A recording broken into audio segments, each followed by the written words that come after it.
Il dénonce les conditions de vie déplorables à l'intérieur du camp. Des dizaines de migrants arrivés illégalement sur le sol lituanien ont manifesté lundi dans le centre de détention de Rudninkai, près de la frontière avec le Bélarus. Présents en nombre sur les lieux, les policiers ont utilisé des jets d'eau et des bombes lacrymogènes pour disperser la foule. La Lituanie fait face depuis plusieurs mois à une arrivée très importante de migrants. Près de 4000 ont franchi la frontière depuis le début de l'année, contre 80 sur toute l'année 2020.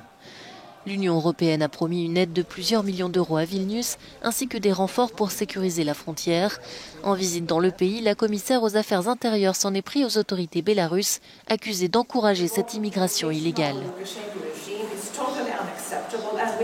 Cette provocation du régime de Loukachenko est totalement inacceptable et nous devons dire clairement qu'il n'y a pas de libre accès au territoire de l'Union européenne.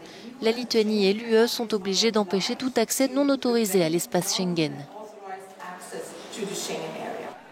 Principalement originaires d'Irak, mais aussi d'autres pays du Moyen-Orient et de l'Afrique, nombre de ces migrants témoignent avoir été emmenés en minibus depuis la capitale bélarusse Minsk jusqu'à la frontière lituanienne.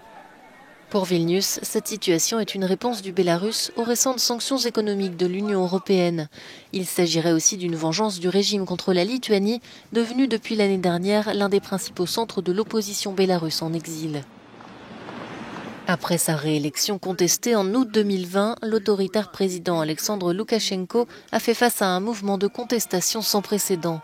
Il mène depuis une brutale campagne de répression pour museler toute opposition.